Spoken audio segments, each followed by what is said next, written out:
In today's video, the Colonial Trooper garrison battles a horde of murderous xenomorphs as we play Grimdark Future Firefight from One Page Rules.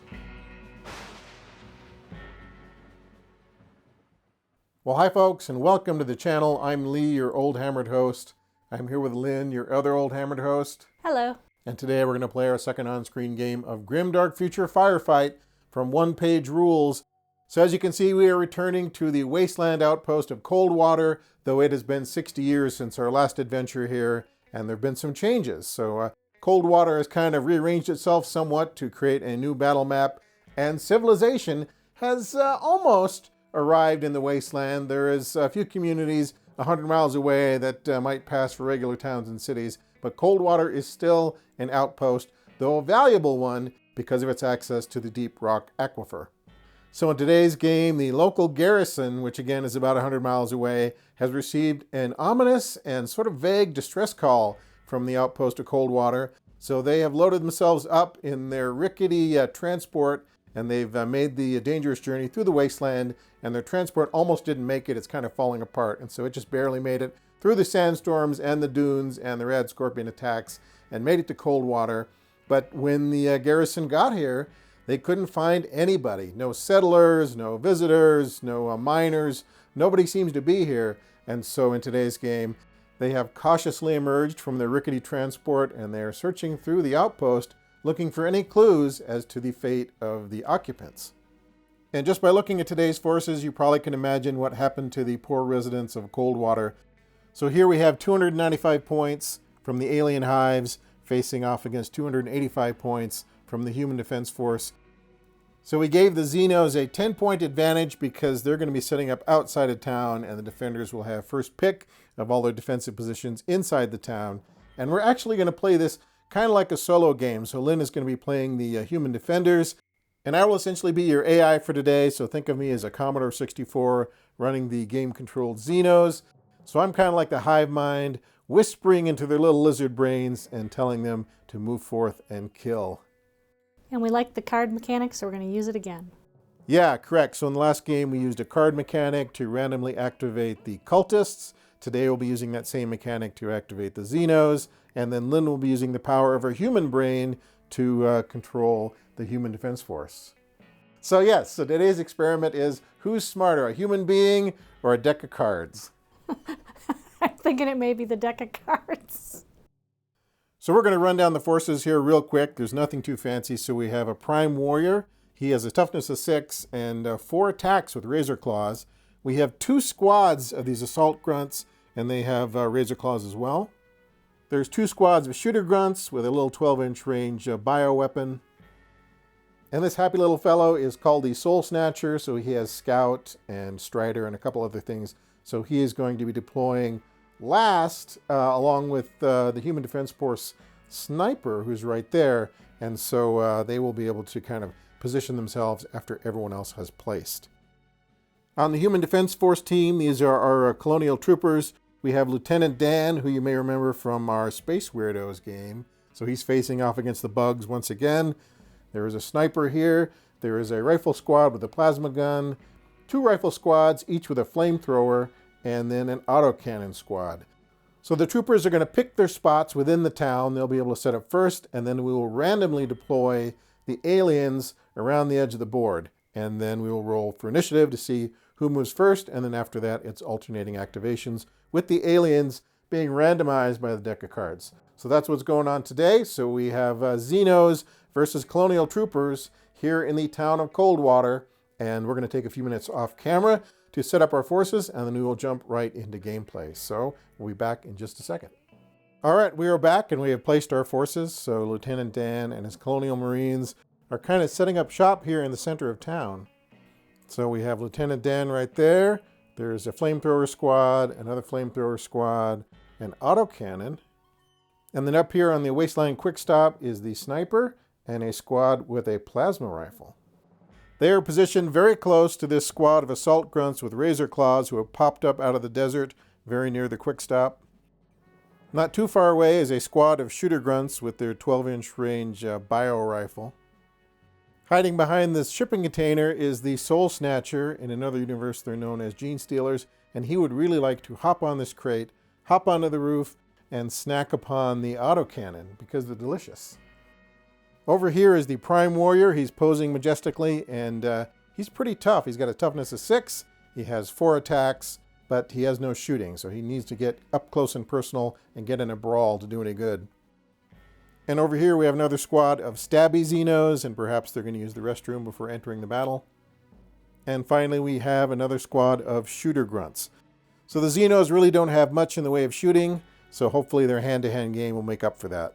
Okay, you want to roll for some initiative? Do you want green or blue? I'm green. Okay, I'm blue. So the Colonial Marines are moving first, so you get to pick a unit and activate it, and then we will draw at random to see which unit of Xenos goes. All right, which unit are you activating first?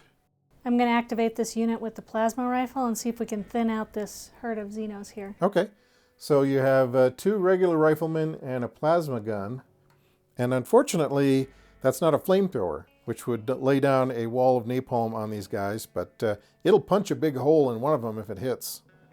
So 2 rifles and 1 plasma rifle shooting this squad of Grunts. So that's 3 shots from the troopers hitting on a 5+. So the green will be the plasma rifle.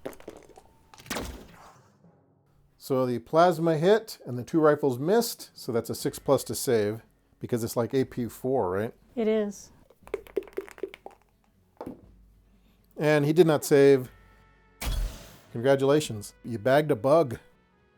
So we're going to draw a card to see which Xeno unit moves first. Number 2.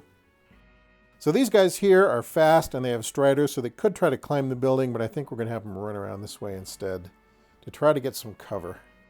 They may be Xenos, but the hive mind gives them a rudimentary intelligence. And just because you can see the tip of a claw, that doesn't mean you have line of sight. It would be nice, though. You need to see the head and shoulders. All right, so that is the first Xeno activation. Who's up for the Marines? I think I'm going to activate my autocannon and try to take out that Soul Stealer before he plays Slice and Dice. All right, so the autocannon and his crew are moving around, and they're going to aim the barrel downward over the railing at the Soul Snatcher, who's right there. So the autocannon gets 3 shots, AP2, hitting on a 5+. Okay, 2 hits. That's pretty good. Too bad you don't have rending. His defense is normally 4+, but it's AP2, so he needs a 6. Got 1, so he takes 1 hit, so that's 1 wound. Rolls on the wound chart, adds 1. And he is stunned. He's going to have a little nap. All right, so the bugs get to activate somebody. Number 4. So number 4 are these shooter Grunts right here, and I think they're going to respond to the plight of the Soul Snatcher over here and maybe move this way and shoot at the autocannon, though I think the autocannon will get some cover. So they're right here. They're going to shoot up here at the autocannon. They get 6 shots with their bio rifles, but only shooting on a 5+ because they're not that great. All right, 6 shots. Oh, that's good though. 3 hits. Oh dear. Yeah, actually they needed a 6 because of cover, so I thought that was good, but it isn't that good. Because we gave these guys some cover from the railing, which makes sense. So they all missed. That's good. And the troopers breathe a sigh of relief. Okay, so who's activating for the Colonial Marines? I think the sniper is going to overwatch. Okay, so he's up here beneath the sign, and with Overwatch, he can kind of wait to see if anybody pops into view and then take a shot at them. Yep. And he hits on a 2+, so he's pretty accurate. All right, who's activating for the bugs? Number 3. Number 3 is a squad of assault Grunts. They are down 1 Grunt, but they are still fighting. They are going to charge up the steps and attack this squad that has the plasma rifle, and that plasma rifle melted one of their friends, so they're pretty mad about it. So they're going to charge up. We'll just put them up here because they're not very well balanced. They tend to tip over pretty easily. They're kind of front heavy. Okay, so they are down to 2 Grunts. So instead of 6 attacks, they now get 4 attacks on a 5+. Let's try to make something happen. And nothing. They got nothing. Are the Marines going to fight back? May as well. They attack on a 5+ as well. And nothing. Okay. So the attackers back up 1 inch. It was a futile exchange. So that was the bugs. Now the Marines get to activate somebody. Okay, so you have a squad with a flamethrower right here. Another one right here. And Lieutenant Dan right there. So who's going to activate? I think the ones on the top of the APC are going to overwatch. Okay, they're going to overwatch. Because the big red slice and dice still has to activate. Yeah, the Prime Warrior is still waiting to do something this turn. All right, so these guys are on overwatch. We draw a card to determine which bug activates next. Number 6. Number 6 is the Soul Snatcher. He is stunned, so he is going to become unstunned. Though that doesn't do him a whole lot of good right now. He still has a wound. Okay, now the Colonial Troopers get to activate. I think the other flamethrowers are going to overwatch as well. Okay, so that's your second squad of troopers with a flamethrower. They're going to overwatch as well. Yes, they are. Prepping their weapons and waiting for the bugs. Okay, time for the bugs to activate. Number 5. Okay, that is this squad of shooter grunts. I need to see if they can move their 6 and still be in range to shoot somebody because their range is only 12. So they are going to throw caution to the wind and get close enough to fire, where they will promptly be overwatched by these Marines right here. So these Marines are firing with 6 from the flamethrower and 2 with the rifles. And they hit on a 5+. 5+. Come on, 5s. 2. 2 is better than none. Defending on a 5+, and nope. So 2 grunts are killed. So these guys shot that unit of grunts. This 1 remaining grunt is going to shoot back. And they've used their overwatch. They used their overwatch. So 2 shots from the grunt. 1 hit. Defending on a 5+. 5+. No. No. Okay. 1 rifleman is destroyed by the grunt bioweapon. Okay, Colonial Troopers, and the last guy you have to activate is Lieutenant Dan. He has a shred pistol with 3 attacks, but it is short range. I think he's going to join these guys up here. He climbs up to the top of the APC. Now, he's not part of their squad, but he's just kind of hanging out with them. So, the bugs are activating, and it is the Ace of Spades, which is Big Red. The Hive Mind would like for him to survive into turn 2 without getting shot to pieces. We have a problem because there's an autocannon here, a flamethrower here. That's a lot of firepower. So I think he's just going to move to the corner of the building here. Not very exciting, but at least he's not going to be subject to Overwatch. So that's the end of turn 1. We now go into turn 2. So at the end of turn 1, the Colonials are down 1 rifleman, and the Xenos are down 2 shooters and 1 assault grunt. Okay, so moving into turn 2, the Colonial Troopers get to activate someone, and who is that going to be? I think we're going to take another shot at the Soul Snatcher. Okay, Colonial autocannon shooting the Soul Snatcher. 3 attacks. On a 5+. 5+. 1 hit. AP2, he needs a 6 to defend. It doesn't get it, so it takes another wound. That's 2 wounds. Rolls on the wound chart, and he is out of there. Good shooting. So, well, yeah, they're just aiming a 20mm cannon down at this poor guy here. So he is dispatched. So it's time for the bugs to activate, and they draw the Ace, which is the Prime Warrior. Okay, after some measurements and some discussion, we figured out what's going on here. So the Prime Warrior kind of wishes he wasn't activating right now, but that's what the fates have decreed. So he is going to whip around the corner and charge Lieutenant Dan. So he's in range to do that. As he does that, the sniper lurking underneath the chug sign is going to overwatch him. He normally hits on a 2+, but with Overwatch, he hits on a 3+. Sniper is sniping. And he misses. Okay. He was just moving too fast. Yeah, he didn't expect Big Red to come whipping around the corner.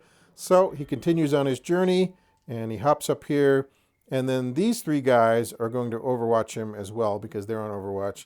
Now, there was some discussion about whether they could shoot through Lieutenant Dan. And the argument was made that the Prime Warrior is so tall that the troopers could shoot over Lieutenant Dan and still hit him.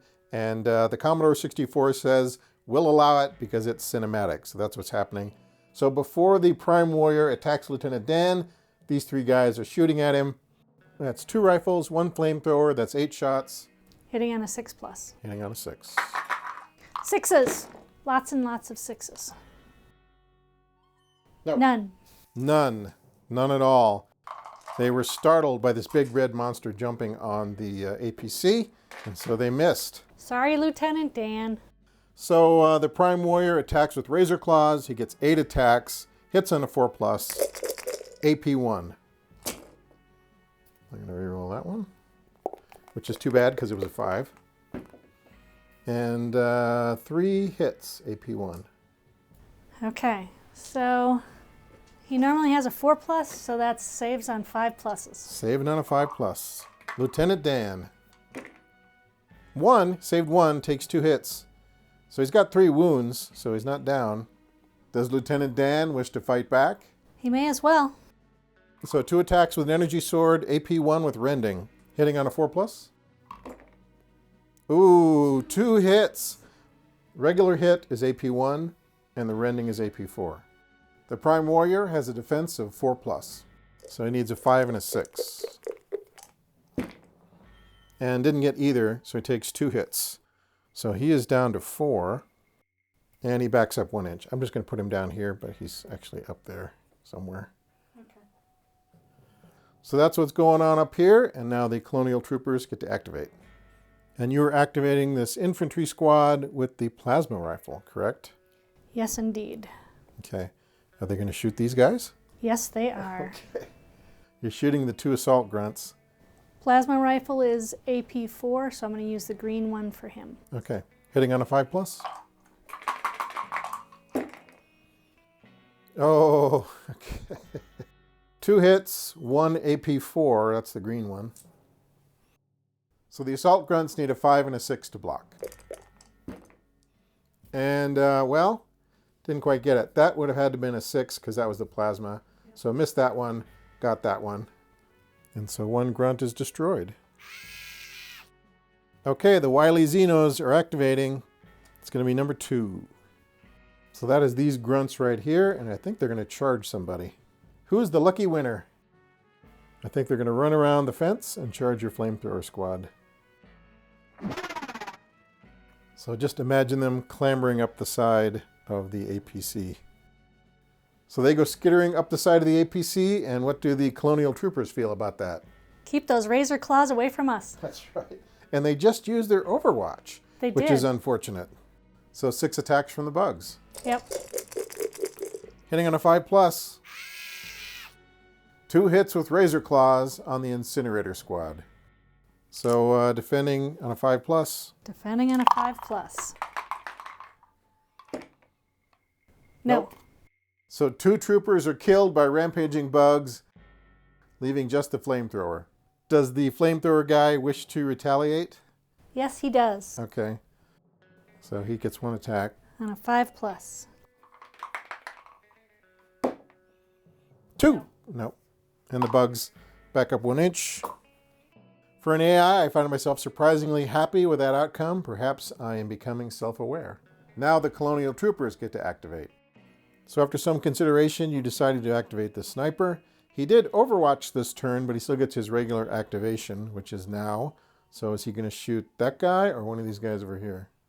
I think he's going to shoot this one since he hasn't activated yet. Okay, so you're going to try to eliminate this grunt before he gets to activate once again. So the sniper hits on a 2+, which is good. Yes, it is. And he misses! That's awful. I think the computer cheats when it needs a roll. I think so. Okay, let's find out who's activating for the bugs. Number 3. Who's that? Oh, that's this guy here. He is going to charge the sniper. I kind of figured. So that's right over here. That's 2 Razor Claws on a 5+. Would be good for him to miss this time. 1 hit. Defending on a 5+. No. Takes a wound. Takes a wound. Rolls on the wound chart. Stunned. Sniper is stunned. Rooftop sniper is taking a nap. So who's activating for the troopers? So the flamethrower unit here is going to try to get some revenge on the bugs. So it's the battle for the APC. So these bugs are clambering along the side, and this flamethrower is going to try to swat them off with some well-placed napalm. 7 shots, 5+. Okay. 3 hits, 4 hits. 5+ to defend. The bugs manage to block 2 of the hits, but they still take another 2. So 2 bugs are killed by bullet and flame, leaving just 1 to continue the attack. So well done, flamethrower guy. Who will activate for the bugs next? 5 or 4? 5. So 5 is this last shooter grunt right here. He's the last member of his squad. And he's well arranged to shoot, so he will do so. So that's 2 shots on these guys at a 5+. And no hits. All right. So he didn't hit anybody. Colonial Troopers. I have 2 left, Lieutenant Dan and the flamethrower. All right.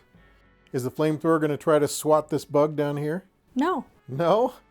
He's going to attempt to do some damage to Big Red. So the flame unit, the incinerator, walks up a few feet and then unleashes some napalm on the prime warrior. So that's 6 shots. 5+. 3. So 3 hits from the incinerator. Defending on a 4+. He only blocked 1, so he takes another 2 wounds. It's a good thing he had 6 wounds to begin with. So the last bug to activate this round is number 4.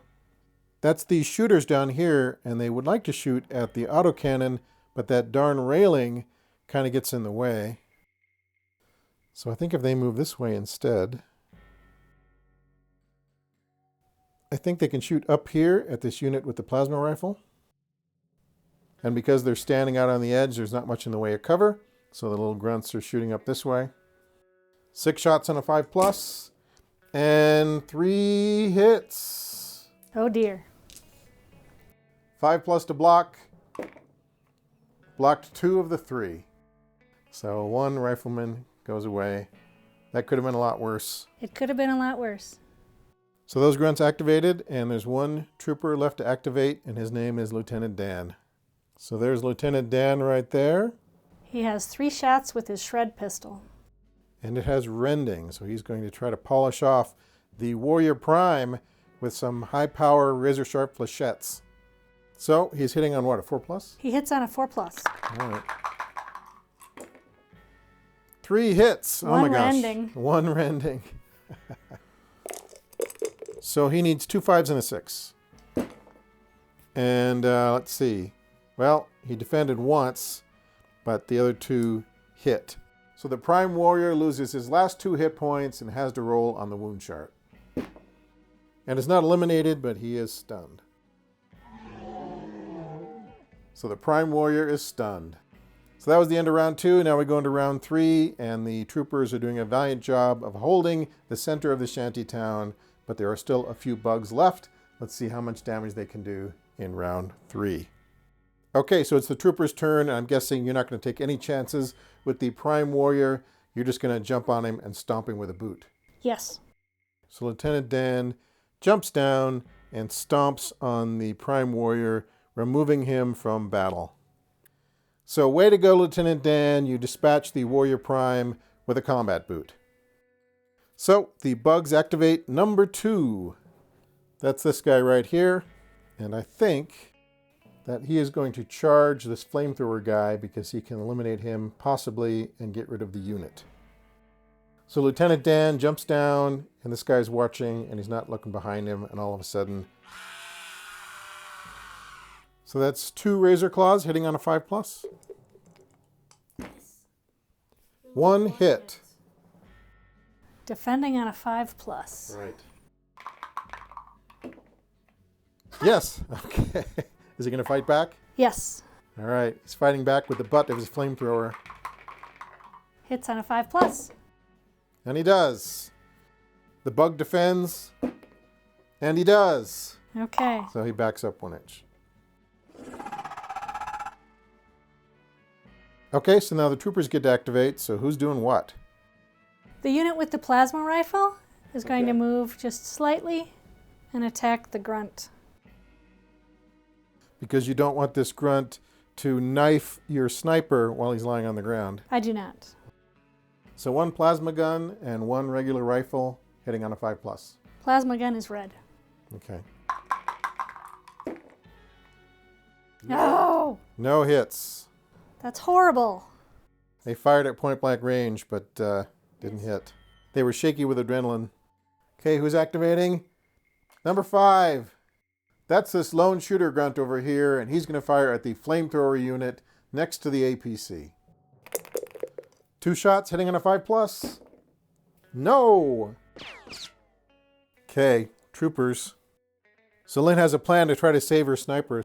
So the flamethrower unit here is going to run over to the mailbox, climb on the mailbox, climb on the roof, and then try to flame that grunt. So they have clambered onto the roof, and they're going to shoot this grunt before he can stab the sniper. So that is 7 shots, right? That is 7 shots, 5+. 2 hits. 2 hits. Saving on a 5+. I'd really like to save because I want to stab that sniper. And I don't. 2 wounds. Takes 2 wounds. And he's eliminated. So he is shot and burned to a crisp. So the bugs activate. Number 4. So number 4 is these shooters here. So they're going to hop onto the crate. They're going to shoot their bio rifles at the flamethrower guy and the rifleman. They get 6 shots hitting on a 5+.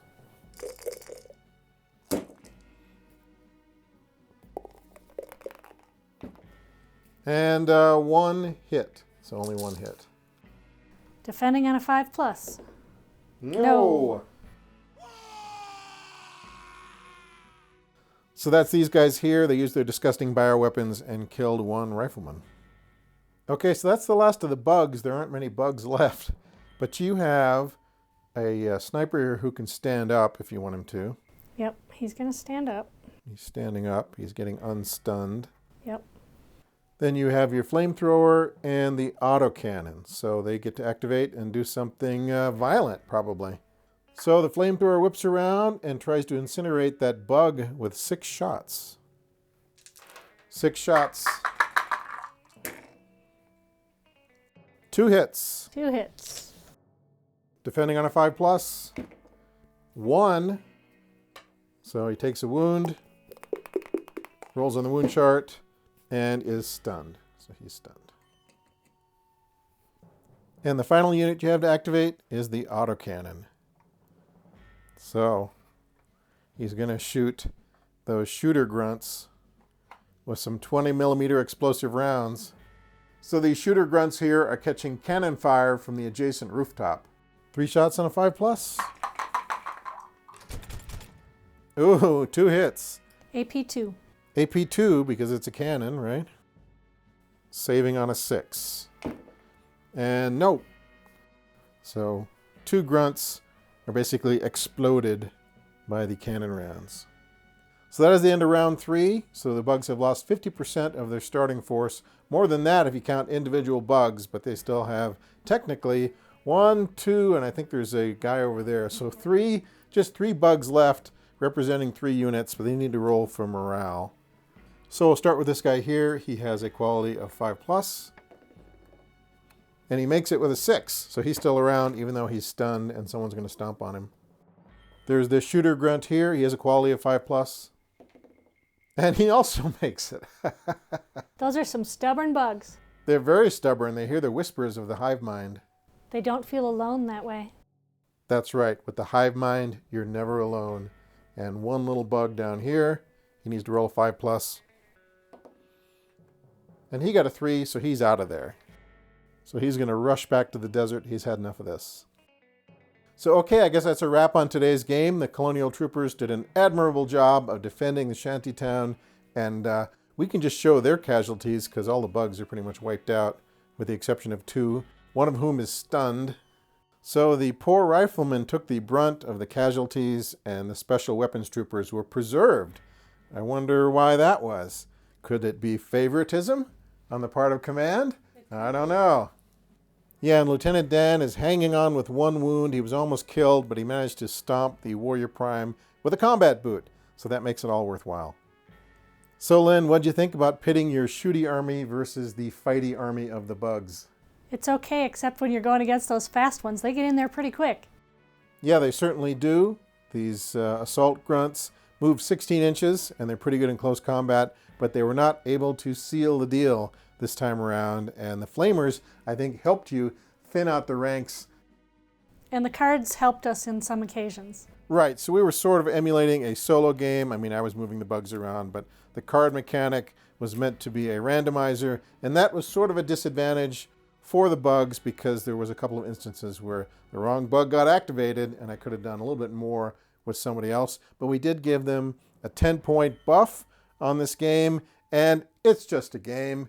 It was just a scenario we wanted to try, kind of a Hollywood scenario, and it was in fact kind of like a sequel to the Space Weirdos game we played a couple of months ago, where we had the troopers fighting the bugs. So this was Troopers and Bugs 2, The Buggening. Anyway, this was just kind of a fun scenario. It kind of taps into some of those Hollywood tropes that we know and love so well, and I think it worked out pretty good. Okay, folks, that's it for today. Thanks as always for stopping by. We hope you enjoyed today's video. We'll be back soon with some more tabletop wargaming goodness, but in the meantime, take care of yourselves and watch out for those bugs.